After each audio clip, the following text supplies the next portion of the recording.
Hello students, welcome to my SM study YouTube channel. तो मैं आज तुम्हारे आलोचना कर दिम तुम्हारे पॉलिटिकल साइंसर जिखन तुम्हारे क्वेश्चन पेपर आसिल प्रिवियस इयरर तुम्हारे भिडिओ सम्पूर्णक देखा तुम्हारे फाइनल एग्जाम तुम्हारे फुल मार्क्स थकिब 70 तुम्हारे इतना देखने पासे और 5 मार्क्स दिया है तुम्हारे 28 और टाइम दिया है तुम्हारे 3 आवर्स। ठीक है, तुम्हारे क्वेश्चन तुम्हारे मन करा मैं तुम्हारे प्रथम 1 मार्कर जी क्वेश्चन আছে এইবাৰ সলিউশন কৰি দিম আৰু ইয়াৰ পিছত তোমালোকক মই যিবোৰ বৰ্ড কোশ্চেন আছে এই কোশ্চেনবোৰ মই তোমালোকক পিডিএফ আকাৰে সলিউশন কৰি দিম। ঠিক আছে, তো আমাক ইয়াত প্ৰথম কোশ্চেন কি কৈছে, এইটো আমাৰ প্ৰথম question, choose the correct answer, শুদ্ধ উত্তৰটো বাছি উলিওৱা। ঠিক আছে, আমাক ইয়াত এই নাম্বাৰ কোশ্চেন দিছে। Number 1 question a, who said history is past politics, politics is present history. ঠিক আছে, কোনে কৈছিল বুৰঞ্জী হল অতীত ৰাজনীতি আৰু ৰাজনীতি হল বৰ্তমান বুৰঞ্জী, এই উক্তিটো কোনে কৈছিল। তো ইয়াতে আমাৰ 4টা অপশন দিয়া আছে, জে এছ মিল দিয়া আছে, গাৰ্না দিয়া আছে, ফ্ৰিম্যান দিয়া আছে আৰু গেটেল দিয়া আছে। তো ইয়াতে আমাৰ শুদ্ধ উত্তৰ হৈছে অপশন নাম্বাৰ 3 টো আমাৰ শুদ্ধ উত্তৰ। ঠিক আছে, এইটো আমাৰ শুদ্ধ উত্তৰ ফ্ৰিম্যান। ঠিক আছে, ইয়াৰ পিছত আমাৰ কি কোশ্চেন আছে এইটো আমি চাম। তো তোমালোকে যদি এতিয়ালৈকে মোৰ ভিডিঅ'টো লাইক কৰা নাই তোমালোকে লাইক কৰি দিয়া আৰু চেনেলটো সাবস্ক্ৰাইব কৰিবলৈ নাপাহৰিবা। ঠিক আছে, মই অনুগ্ৰহ কৰি কৈছোঁ তোমালোকে চেনেলটো সাবস্ক্ৰাইব কৰি লোৱা দেই। ঠিক আছে, ইয়াৰ পিছত আমাক বি নাম্বাৰ কোশ্চেন দিছে, হু কইন ইয়াৰ পিছত আমাক বি নাম্বাৰ কোশ্চেন দিছে, who is called the father of political science, ৰাজনীতি বিজ্ঞানৰ পিতৃ বুলি কাক কোৱা হয়। Most important question, common question. যদি আমি পলিটিক্যাল সায়েন্স মেজৰ লৈ এই কোশ্চেনটোৰ উত্তৰ নাজানো তেনেহ'লে বৰ বেয়া কথা, তোমালোকে এইটো পঢ়ি ল'বা। এইটো যদি এক্সামত নাহে তথাপি আমাক জানিব লাগিব। কি কৈছে, ৰাজনীতি বিজ্ঞানৰ পিতৃ বুলি কাক কোৱা হয়। মোস্ট ইম্পৰ্টেণ্ট কোশ্চেন, ইয়াৰ উত্তৰ হৈছে অপশ্যন নম্বৰ আমাৰ 2 হৈছে শুদ্ধ উত্তৰ, এৰিষ্টল, এইটো আমাৰ শুদ্ধ উত্তৰ। ঠিক আছে, কোশ্চেন নম্বৰ আমাক সি দিছে, এইটো আমাৰ কোশ্চেন নম্বৰ সি। এইটো কি কৈছে, the term legitimacy is derived from which word, বৈধতা শব্দটো কি শব্দৰ পৰা অনা হৈছে। অপশ্যন নম্বৰ এ দি আছে ইংৰাজী বা ইংলিছ, অপশ্যন নম্বৰ বি দি আছে আমাক অৰ্থাৎ অপশ্যন নম্বৰ 2 দি আছে লেটিন, 3 দি আছে গ্ৰীক, 4 দি আছে ফৰাচী। তো ইয়াতে আমাৰ শুদ্ধ উত্তৰ হৈছে অপশ্যন নম্বৰ 2, এইটো আমাৰ শুদ্ধ উত্তৰ লেটিন। ঠিক আছে, তোমালোকে ভিডিঅ'টোত লাইক কৰি দিবা আৰু চেনেলটো সাবস্ক্ৰাইব কৰি ল'বা, মই বাৰ কৈ আছোঁ। ঠিক আছে, আমাক ইয়াৰ পাছত কোশ্চেন নম্বৰ ডি দিছে, এইটো আমাৰ কোশ্চেন নম্বৰ ডি। কি কোশ্চেনটো আমাৰ, who is the author of the book A strong democracy. Most important question তোমালোকৰ, ষ্ট্ৰং ডেমক্ৰেচি গ্ৰন্থখনৰ লিখক কোন। ইয়াতে আমাক 4টা অপশ্যন দিছে, লেনিন দি আছে প্ৰথমটো, দ্বিতীয়টো দি আছে আমাক বেঞ্জামিন বাৰ্বাৰ, এইটো দি আছে তৃতীয়টো আমাক ডেভিড আফটাৰ আৰু শেষৰটো দি আছে গাৰ্নাৰ। ঠিক আছে, তো ইয়াতে আমাৰ শুদ্ধ উত্তৰ হৈছে অপশ্যন নম্বৰ 2 আমাৰ শুদ্ধ উত্তৰ, বেঞ্জামিন বাৰ্বাৰ। ঠিক আছে, তাৰপিছত আমাক কোশ্চেন নম্বৰ ই দিছে, in which year was the bill of rights enacted. এইটো আমাৰ কোশ্চেন নম্বৰ ই, কোন চনত বিল অফ ৰাইটছৰ প্ৰণয়ন হৈছিল। ইয়াত আমাক 4টা অপশ্যন দিছে। ঠিক আছে, ইয়াতে আমাৰ শুদ্ধ উত্তৰ হৈছে অপশ্যন নম্বৰ 3, এইটো আমাৰ শুদ্ধ উত্তৰ, 1791, এইটো আমাৰ শুদ্ধ উত্তৰ। ঠিক আছে, ইয়াৰ পিছত আমাক কি কোশ্চেন দিছে এইটো আমি চাম। ইয়াৰ পিছত আমাক এফ নম্বৰ কোশ্চেন দিছে, কোশ্চেনটো তোমালোকে পঢ়া। এইটো আমাৰ কোশ্চেন, এইটো কি কোশ্চেন, যে who wrote the book the spirit of laws, the spirit of laws গ্ৰন্থখন কোনে লিখিছিল। ইয়াতে আমাক 4টা অপশ্যন দিছে, প্লেটো দি আছে, এৰিষ্টল দি আছে, মণ্টেস্কু দি আছে, লেনিন দি আছে। তোমালোকে ভিডিঅ'টো লাইক কৰি দিবা দেই আৰু চেনেলটো সাবস্ক্ৰাইব কৰি ল'বা। ঠিক আছে, ইয়াতে আমাৰ শুদ্ধ উত্তৰ হৈছে অপশ্যন নম্বৰ 3, এইটো আমাৰ শুদ্ধ উত্তৰ, মণ্টেস্কু। ঠিক আছে, এইটো আমাৰ শুদ্ধ উত্তৰ। ইয়াৰ পিছত আমাক সেকেন্ড লাষ্ট MCQ কোশ্চেন দিছে, কোশ্চেন নম্বৰ জি। কি কৈছে, who is the author of the book Dutch capital. Most important question, এইটো আমি সৰুৰে কাৰৰ পৰা পাই আহিছোঁ। ডাচ কেপিটেল গ্ৰন্থখনৰ লিখক কোন, এইটো সকলোৱে জানে, কাৰ্ল মাৰ্ক্স। ঠিক আছে, তোমালোকে জানি ল'বা, এই কোশ্চেনটো তোমালোকৰ কম্পাৰেটিভ এক্সামত আহিব পাৰে যে ডাচ কেপিটেল গ্ৰন্থখনৰ লিখক কোন, কাৰ্ল মাৰ্ক্স। ঠিক আছে, কাৰ্ল মাৰ্ক্স। ঠিক আছে, ইয়াৰ পিছত আমাক 8 নম্বৰ কোশ্চেন দিছে, আমাৰ 1 মাৰ্কৰ কোশ্চেন হয়, শেষৰটো কোশ্চেনটো পঢ়া তোমালোকক কি দিছে, আমাক ইয়াতে দিছে যে power is the ability to influence the behaviour of other in accordance with one's own ends, who said this. ক্ষমতা হ'ল এক ধৰণৰ দক্ষতা যিয়ে নিজৰ স্বাৰ্থৰ বাবে আনৰ আচৰণ প্ৰভাৱিত কৰে, কোনে কৈছে। ইয়াতে আমাক 4টা অপশ্যন দিছে। ইয়াতে আমাৰ শুদ্ধ উত্তৰ হৈছে অপশ্যন নম্বৰ 4, শেষৰটো অপশ্যন, এইটো আমাৰ শুদ্ধ উত্তৰ। ঠিক আছে, মেক্স ৱেবাৰ, এইটো আমাৰ শুদ্ধ উত্তৰ। তাৰপিছত বাকী যিবোৰ কোশ্চেন আছে এই কোশ্চেনবোৰ তোমালোকে স্ক্ৰীনশ্বট মাৰি লোৱা, মই এই কোশ্চেনবোৰৰ উত্তৰ তোমালোকক PDF আকাৰে আলোচনা কৰাই দিম। ঠিক আছে, কোশ্চেনবোৰ তোমালোকে চাই লোৱা। তাৰপিছত ইফালে কি কোশ্চেন দি আছে এইবাৰ 2 মাৰ্কছৰ কুৱেশ্যন হয়, তোমালোকে কুৱেশ্যনবোৰ চাই লোৱা, ইম্পৰ্টেণ্ট কুৱেশ্যন হয়, ঠিক আছে। এই কুৱেশ্যনবোৰ তোমালোকৰ এইবাৰ এক্সামত আহিবলৈ বা আহিব পাৰে, এই কুৱেশ্যনবোৰ তোমালোকৰ এইবাৰ এক্সামত আহিব পাৰে, ঠিক আছে। তোমালোকে কুৱেশ্যনবোৰ চাই লোৱা। ইয়াৰ পিছত তোমালোকক 5 মাৰ্কছৰ কুৱেশ্যন দিছে, ঠিক আছে। এইবাৰো তোমালোকে চাই লোৱা, এইবাৰ হৈছে 5 মাৰ্কছৰ কুৱেশ্যন। তাৰপিছত আমাক আৰু ইফালে কেইটামান কুৱেশ্যন দিছে 5 মাৰ্কছৰ, এইবোৰ আমাৰ ইম্পৰ্টেণ্ট কুৱেশ্যন, ঠিক আছে। ইয়াৰ পিছত আমাক 10 মাৰ্কৰ কুৱেশ্যন দিছে 4 নম্বৰত, দুটা লিখিব গৈছে ইয়াত, আমাক ইয়াত 5টামান দি আছে, মই তোমালোকক 5টাই আলোচনা কৰি দিম, তোমালোকে ইয়াৰ পৰা বাছি বাছি পঢ়িলে হৈ গ'ল, ঠিক আছে। ইফালে আমাক দি আছে, তো মই এতিয়া তোমালোকক PDF আকাৰে এই কুৱেশ্যনবোৰৰ উত্তৰ আলোচনা কৰাই দিম, ঠিক আছে। তোমালোকে ভিডিঅ'টো সম্পূৰ্ণকৈ দেখিবা আৰু চেনেলটো ছাবস্ক্ৰাইব কৰি দিবা দেই। আমাৰ প্ৰথম কুৱেশ্যন ইয়াতে দিয়া আছে, প্ৰথম কুৱেশ্যন নম্বৰ 1 কুৱেশ্যন ইয়াতে কৈছে, which two Greek thinkers for the first time systematically studied political science. এই কুৱেশ্যনটো অসমীয়া মিডিয়ামত হৈছে আমাৰ, কোন দুজন গ্ৰীক চিন্তাবিদে ৰাজনীতি বিজ্ঞানক প্ৰথমতে প্ৰণালীবদ্ধভাৱে অধ্যয়ন কৰিবলৈ আৰম্ভ কৰে। মোষ্ট ইম্পৰ্টেণ্ট কুৱেশ্যন, তো উত্তৰ আমাৰ ইয়াতে দি আছে প্লেটো আৰু এৰিষ্টটল, ঠিক আছে। অসমীয়া মিডিয়ামত আমাৰ দি আছে প্লেটো আৰু এৰিষ্টটল। ইয়াৰ পিছত আমাৰ ছেকেণ্ড কুৱেশ্যন দি আছে, question number B, how does history depend on politics. আৰু অসমীয়া মিডিয়ামত হৈছে আমাৰ, ইতিহাস কিদৰে ৰাজনীতিৰ ওপৰত নিৰ্ভৰশীল, ঠিক আছে। কুৱেশ্যনটোৰ উত্তৰ ইয়াতে আমাৰ ইংলিছ মিডিয়ামত ওপৰত দি আছে, এইটো history depends on politics because political event decision and action shape the course of history. বাকীখিনি পঢ়ি ল'বা। আৰু অসমীয়া মিডিয়ামত দিছে ইয়াৰ উত্তৰ, ইতিহাস ৰাজনীতিত নিৰ্ভৰ কৰে কাৰণ ৰাজনৈতিক ঘটনা, সিদ্ধান্ত আৰু ব্যৱস্থা ইতিহাসৰ দিশ নিৰ্ধাৰণ কৰে। চৰকাৰৰ উত্থান পতন, যুদ্ধ, বিপ্লৱ, আইন আদি সকলো ৰাজনীতিৰ ফল, যিবোৰ পিছত ইতিহাসৰ অংশ হয়, ঠিক আছে। ইয়াৰ পিছত আমাক কুৱেশ্যন নম্বৰ চি দিছে, right to aims of economics justice. এইটো আমাৰ অসমীয়া মিডিয়ামত হৈছে, অৰ্থনৈতিক ন্যায়ৰ দুটা উদ্দেশ্য লিখা, অৰ্থনৈতিক ন্যায়ৰ দুটা উদ্দেশ্য লিখা, ঠিক আছে। ইয়াৰ পিছত আমাক, তো ইয়াৰ উত্তৰ আমাক দি আছে ইংলিছ মিডিয়ামত দি আছে, তোমালোকে পঢ়ি লোৱা, two aims of economics justice ইয়াৰ। আমাৰ ইংলিছ মিডিয়ামত দি আছে two aims of economics justice are, ঠিক আছে। আমাৰ ইয়াতে দি আছে। তাৰপিছত আমাক অসমীয়া মিডিয়ামত দিছে অৰ্থনৈতিক ন্যায়ৰ দুটা উদ্দেশ্য, এইটো আমাৰ অসমীয়া মিডিয়ামত দি আছে, ঠিক আছে। সকল লোকৰ মাজত সমান সম্পত্তি বৰ্তন। 2 নম্বৰ দি আছে অৰ্থনৈতিক বৈষম্য দূৰ কৰা যাতে সকলোৱে সমান সুযোগ পায়, ঠিক আছে। কুৱেশ্যন নম্বৰ ডি দিছে আমাক ইয়াৰ পিছত, write any two characteristics of legitimacy, ঠিক আছে। এইটো আমাৰ কুৱেশ্যনটো হৈছে অসমীয়া মিডিয়ামত, বৈধতাৰ যিকোনো দুটা বৈশিষ্ট্য লিখা। আমাৰ ইংলিছ মিডিয়ামত দি আছে তলত, এইটো একচেপ্টেঞ্চ বাই দ্য পিপুল, আৰু 2 নম্বৰ দি আছে লফুল অথৰিটি। আৰু অসমীয়া মিডিয়ামত দিছে আমাৰ লোকসমাজৰ স্বীকৃতি আৰু আইনীভাৱে নিৰ্মিত ক্ষমতা, ঠিক আছে। তোমালোকে এইবাৰ ভালদৰে পঢ়ি ল'বা, এই কুৱেশ্যনবোৰৰ পৰাই তোমালোকৰ এইবাৰ ফাইনেল এক্সামত আহিব কুৱেশ্যনবোৰ, ঠিক আছে। আমাক ইয়াৰ পিছত ই নম্বৰ কুৱেশ্যন দিছে, mention any two elements of state. Asamiya মিডিয়ামত ইয়াৰ কুৱেশ্যনটো হৈছে, ৰাষ্ট্ৰৰ যিকোনো দুটা উপাদান লিখা। ইয়াতে উত্তৰ দি আছে, পপুলেশ্যন দি আছে প্ৰথমত, তাৰপিছত আৰু এটা হৈছে টেৰিটৰি, ঠিক আছে, জনসংখ্যা আৰু ভূখণ্ড। ইয়াৰ পিছত আমাক 1 নম্বৰ কুৱেশ্যন দিছে, write the names of two neo' Marxist thinkers, ঠিক আছে। আৰু অসমীয়া মিডিয়ামত হৈছে, দুজন নব্য মাৰ্ক্সবাদী চিন্তাবিদৰ নাম লিখা। মোষ্ট ইম্পৰ্টেণ্ট কুৱেশ্যন, উত্তৰ দি আছে এণ্টনিঅ' গ্ৰামছি আৰু লুইছ এলথুছাৰ। ইয়াৰ পিছত আমাক যি নম্বৰ কুৱেশ্যন দিছে, ৰাইট টু কেৰেক্টাৰিষ্টিক্স অফ ছভাৰেণ্টি, ঠিক আছে, সাৰ্বভৌমত্বৰ দুটা বৈশিষ্ট্য লিখা। ইয়াৰ উত্তৰ তোমালোকৰ ইয়াতে দি আছে, ইংলিছ মিডিয়ামত দি আছে ছুপাৰমেচি আৰু এবছুলেটনেছ, ঠিক আছে। আৰু অসমীয়া মিডিয়ামত দিছে তোমালোকৰ সৰ্বোচ্চ, নিজৰ ভূখণ্ডৰ ভিতৰত ৰাজ্যই সৰ্বোচ্চ ক্ষমতা ভোগায়। আৰু 2 নম্বৰ দিছে আমাক নিৰস্কুৰতা, ৰাজ্যৰ ওপৰত আন কোনো উচ্চতৰ ক্ষমতা নাই, ঠিক আছে। ইয়াৰ পিছত আমাক কুৱেশ্যন নম্বৰ এইচ দিছে, right to devices of direct democracy. প্ৰত্যক্ষ গণতন্ত্ৰৰ দুটা পদ্ধতি লিখা। ইয়াত আমাৰ উত্তৰ দি আছে, তোমালোকে ইংলিছ মিডিয়ামখিনি পঢ়ি লোৱা। আৰু অসমীয়া মিডিয়ামত আমাৰ দিছে গণভোট আৰু প্ৰাৰম্ভ ভোট, ঠিক আছে।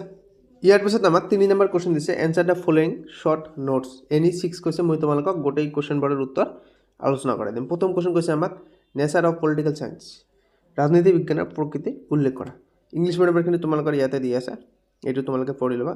আৰু অসমীয়া মিডিয়ামত দিছে তোমালোকৰ তলত মই দেখুৱাই দিছোঁ। ৰাজনৈতিক বিজ্ঞান হৈছে সমাজ বিজ্ঞান। এই বিজ্ঞানত ৰাজ্য চৰকাৰ ক্ষমতা, কৰ্তৃত্ব আৰু ৰাজনৈতিক আচৰণ অধ্যয়ন কৰা হয়। চৰকাৰ কেনেদৰে গঠিত হয়, কেনেদৰে চলে আৰু নীতিসমূহে সমাজক কেনেদৰে প্ৰভাৱিত কৰে সেইবোৰ বুজায়। ই বৰ্ণনামূলক আৰু মানদণ্ডমূলক দুয়ো। ইতিহাস, অৰ্থনীতি, সমাজ বিজ্ঞান আৰু আইনৰ সৈতে ইয়াৰ গভীৰ সম্পৰ্ক আছে। আমাক 2 নম্বৰ কুৱেশ্যন দিছে, importance of ষ্টুডিং political science. Asamiya মিডিয়ামত হৈছে এইটো আমাৰ ৰাজনীতি বিজ্ঞানৰ অধ্যয়নৰ গুৰুত্ব। মোষ্ট ইম্পৰ্টেণ্ট কুৱেশ্যন আমাক ইয়াত টপিক হিচাপে দিছে ইংলিছ মিডিয়ামত, তোমালোকে এইবোৰ পঢ়ি ল'বা। আৰু এছামিছ মিডিয়ামত দিছে তোমালোকক 5টামান। নাগৰিকৰ অধিকাৰ দলঙৰ কথা বুজোৱায়। তাৰপিছত আমাক ইয়াতে দি আছে চৰকাৰ কেনেকৈ চলে সেই কথা জানিবলৈ সহায় কৰে। ৰাজনৈতিক সচেতনতা আৰু দায়িত্বশীল নাগৰিক গঢ়ি তোলে। গণতন্ত্ৰ সমলাপলৈ নাগৰিক অংশগ্ৰহণ বৃদ্ধি কৰে। প্ৰশাসন, আইন, কূটনীতি আদি ক্ষেত্ৰত জ্ঞান প্ৰদান কৰে। ঠিক আছে। 3 নম্বৰ কুৱেশ্যন দিছে দ্য চ'ৰ্চেছ অফ পাৱাৰ। আমাৰ অসমীয়া মিডিয়ামত হৈছে ক্ষমতাৰ উৎসসমূহ কি কি। মোষ্ট ইম্পৰ্টেণ্ট কুৱেশ্যন ফ'ৰ্চ দি আছে, অইল দি আছে, নলেজ দি আছে, ছ'চিয়েল পজিশ্যনছ আৰু ল দি আছে। ঠিক একেদৰে আমাৰ অসমীয়া মিডিয়ামত দিছে বল বা শক্তি, সম্পত্তি, জ্ঞান বুদ্ধি, সামাজিক স্থান আৰু আইন। ঠিক আছে, তোমালোকে এইবোৰ পঢ়ি লোৱা। আমাক ইয়াৰ পিছত কুৱেশ্যন নম্বৰ দি দিছে distinction between power and authority. Most important question, তোমালোকে ইয়াৰ পৰা পঢ়ি ল'বা। ইংলিছ মিডিয়ামত পাৱাৰ দি আছে, পাৱাৰ হৈছে ability to influence others, it may be legal or illegal. আৰু অথৰিটি দি আছে authority is legitimate power accepted by the পিপুল।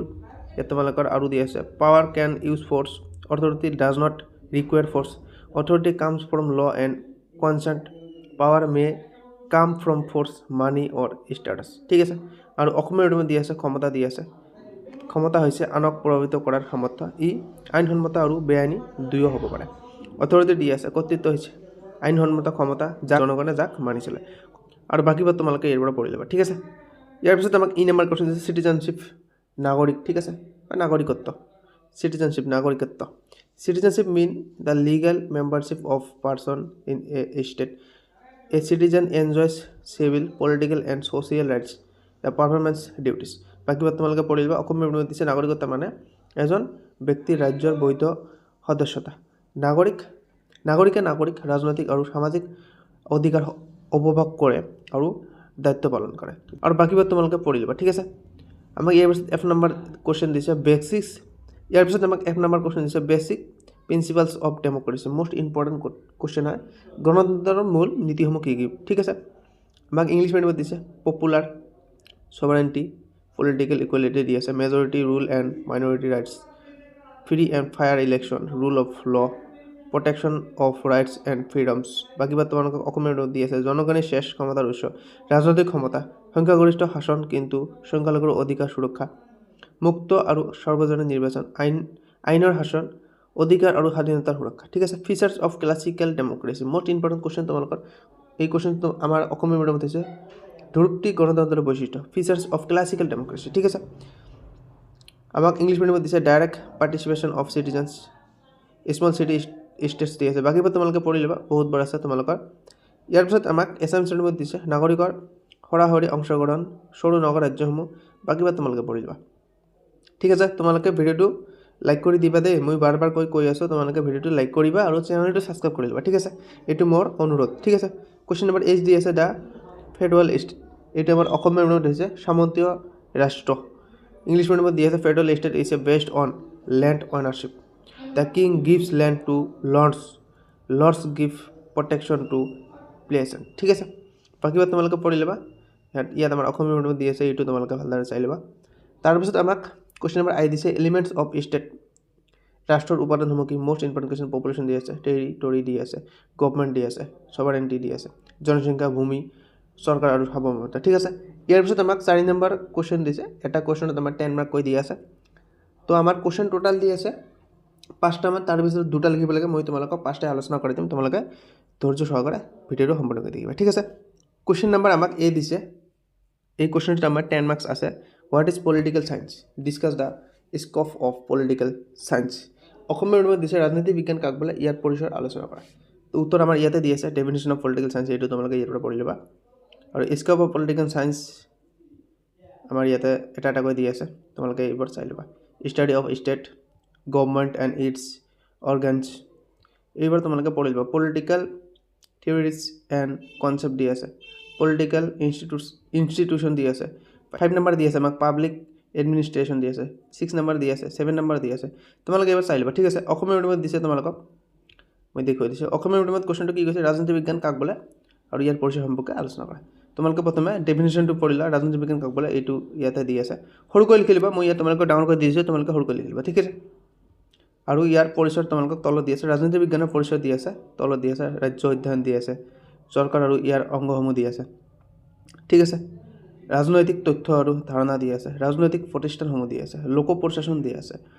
ঠিক আছে, এইবাৰ তোমালোকে স্ক্ৰীনশ্বট মাৰি মাৰি পঢ়ি ল'বা। ঠিক আছে, আন্তঃৰাষ্ট্ৰীয় সম্পৰ্ক দি আছে, ৰাজনৈতিক ব্যৱহাৰ দি আহিছে আৰু উপসংস্কাৰ দি আছে। ঠিক আছে, ইয়াৰ পিছত আমাক কুৱেশ্যন নম্বৰ বি দিছে define power, what are the characteristic of power. ঠিক আছে, কুৱেশ্যনটো হৈছে ক্ষমতাৰ সংজ্ঞা দিয়া, ইয়াৰ বৈশিষ্ট্যসমূহ কি কি। তো আমাক ইয়াত ডিফাইন পাৱাৰৰ আমাক উত্তৰ দি আছে, তোমালোকে এইটো ইংলিছ মিডিয়ামৰ কাৰণে পঢ়ি ল'বা। আৰু কেৰেক্টাৰিষ্টিক অফ পাৱাৰৰ বাবে তলত আমাক দিছে পাৱাৰ অফ ইনভলভছ ইনফ্লুয়েন্স। ঠিক আছে, এই বাকীবোৰ তোমালোকে পঢ়ি ল'বা। 2 নম্বৰত আমাক দি আছে, 3 নম্বৰ দি আছে পাৱাৰ অফ ৰিলেশ্যনাল। ঠিক আছে, 4 নম্বৰ দি আছে পাৱাৰ ইজ ডাইনামিক। বাকীবোৰ তোমালোকে পঢ়ি ল'বা। আমাৰ ইয়াৰ পিছত এছামিছ মিডিয়ামত দিছে ক্ষমতা কাক কয় বা ক্ষমতা বুলিলে কি বুজি, ইয়াত আমাৰ উত্তৰ দি আছে ক্ষমতা মানে হৈছে এজন ব্যক্তি বা গোটে আনৰ ব্যৱহাৰ প্ৰভাৱিত কৰা ক্ষমতা। বাকীবোৰ তোমালোকে পঢ়ি ল'বা। ক্ষমতাৰ বৈশিষ্ট্য দি আছে, ক্ষমতাৰ প্ৰভাৱ বিস্তাৰ কৰে, ক্ষমতাৰ মুখ্য বৈশিষ্ট্য হৈছে আনক প্ৰভাৱিত কৰাৰ ক্ষমতা, ক্ষমতা বৈধ বা অবৈধ দুয়ো হ'ব পাৰে। ঠিক আছে, ক্ষমতা বৰ্ণনামূলক, ক্ষমতা গতিশীল দি আছে, বল প্ৰয়োগ কৰিব পাৰে। ঠিক আছে, 6 নম্বৰত দি আছে আমাক ক্ষমতা সৰ্বব্যাপী, ঘৰ স্কুল সমাজ কাৰ্যালয় ৰাজ্য সকলো ঠাইতে ক্ষমতাৰ অস্তিত্ব আছে। ৰাজনীতিৰ মূল আধাৰ আমাক ইয়াতে দি আছে, ৰাজনীতিৰ মূল ক্ষমতাৰ অধিকাৰ, ব্যৱহাৰ আৰু ষ্টেণ্ডাৰ্ড থাকে। ঠিক আছে, ইয়াৰ পিছত আমাক কুৱেশ্যন নম্বৰ চি দিছে।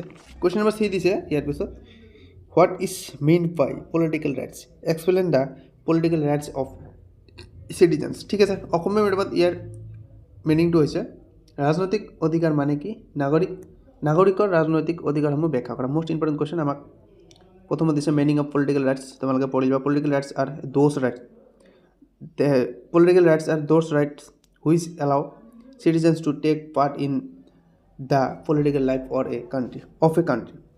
Thus rights help people to participate in the information of government and influence political decision. ঠিক আছে, ইয়াত দি আছে পলিটিকেল ৰাইটছ অফ চিটিজেনছ দি আছে, right to vote, right to contest election, right to hold public office. ঠিক আছে, qualified citizens can become ministers, MLAs, MPs। ঠিক আছে, right to form political parties, citizen can form or join political parties to express political views. ঠিক আছে, right to citizen government দি আছে 5 নম্বৰত। 6 number দি আছে আমাক ৰাইট টু পিটিশ্যন। ঠিক আছে, 7 নম্বৰ দি আছে right to participate in political activities. 8 number দি আছে আমাক ৰাইট টু ইনফৰমেশ্যন। ঠিক আছে, RT। অসমীয়া মিডিয়ামত দি আছে আমাৰ নাগৰিকৰ ৰাজনৈতিক অধিকাৰসমূহ 8টামান দি আছে, তোমালোকে পঢ়ি লোৱা। ভোটাধিকাৰ দি আছে প্ৰথমটো, দ্বিতীয়টো দি আছে নিৰ্বাচনত প্ৰাৰ্থী হোৱাৰ অধিকাৰ, নিজৰ ইচ্ছামতে নিৰ্বাচন খেলিব পাৰিব দিলে হ'ল। 3 নম্বৰ দি আছে সাৰ্বজনীন পদত অৰ্জিত হোৱাৰ অধিকাৰ দি আছে। দল গঠন আৰু দলত যোগদানৰ অধিকাৰ আছে। চৰকাৰৰ সমালোচনা কৰাৰ অধিকাৰ আছে, চৰকাৰক সমালোচনাৰ অধিকাৰ আছে। 6 নম্বৰত দি আছে আবেদন পিটিশ্যন দাখিলৰ অধিকাৰ দি আছে, ৰাজনৈতিক কাৰ্যকলাপত অংশ লোৱাৰ অধিকাৰ দি আছে, তথ্য অধিকাৰ। ঠিক আছে, RTA। ইয়াৰ পিছত তোমাক কুৱেশ্যন নম্বৰ ডি দিছে discuss the pluralist theory of democracy. ঠিক আছে, আমাৰ এইটো অসমীয়া মিডিয়াম হৈছে গণতন্ত্ৰৰ বহুত্ববাদী তথ্যৰ বিষয়ে বিতংকৈ আলোচনা কৰা। মোষ্ট ইম্পৰ্টেণ্ট কুৱেশ্যন তোমালোকৰ এইটো পঢ়ি ল'বা। তোমালোকে মেইন ফিচাৰ্ছ অফ পোলাৰিষ্ট থিয়ৰী দি আছে। ঠিক আছে, তোমালোকে এটা এটাকৈ পঢ়ি ল'বা। অসমীয়া মিডিয়ামত মই তোমালোকক দেখুৱাই দিছোঁ, এইটো তোমালোকৰ ইংলিছ মিডিয়াম, মই তোমালোকৰ অসমীয়া মিডিয়ামৰ কাৰণে দেখুৱাই দিছোঁ। তোমালোকে ভিডিঅ'টো সম্পূৰ্ণকৈ দেখিবা আৰু ভিডিঅ'টোত লাইক কৰিবা আৰু চেনেলটো ছাবস্ক্ৰাইব কৰিবা দেই, বাৰ কৈ আছোঁ।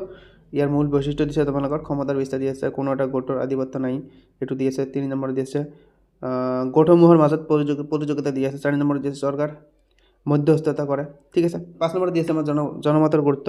6 নম্বৰ দি আছে অংশগ্ৰহণ। ঠিক আছে, ইয়াৰ পিছত আমাক নম্বৰ কুৱেশ্যন দিছে write a note on the effect of globalisation on state sovereignty. ঠিক আছে, 10 মাৰ্কছ দি আছে, তোমালোকে প্ৰথমে ডেফিনেশ্যনটো পঢ়ি ল'বা।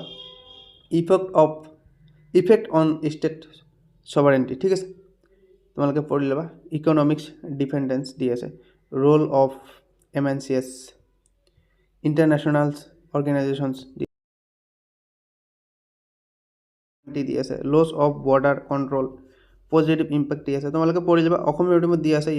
ইয়াত তোমালোকৰ সাৰ্বভৌমত্বৰ ওপৰত প্ৰভাৱ, অৰ্থনৈতিক নিৰ্ভৰশীলতা দি আছে, বহুজাতিক কোম্পানীৰ প্ৰভাৱ, আন্তৰ্জাতিক সংস্কাৰ হস্তক্ষেপ দি আছে, সাংস্কৃতিক প্ৰভাৱ দি আছে, ৰাজনৈতিক চাপ দি আছে, সাৰ্বভৌমত্বৰ ভাগ বতৰা, সীমান্ত নিয়ন্ত্ৰণ হেৰাস দি আছে। ঠিক আছে, ধনাত্মক প্ৰভাৱ দি আছে। আমাৰ ভিডিঅ' আজি এইখিনিয়ে। তোমালোকক যদি ভিডিঅ'টো ভাল লাগে তোমালোকে চেনেলটো ছাবস্ক্ৰাইব কৰিবা, বাৰ বাৰ কৈ আছোঁ, আৰু ভিডিঅ'টো লাইক কৰিবলৈ নাপাহৰিবা। ঠিক আছে, বাই বাই, টেক কেয়াৰ।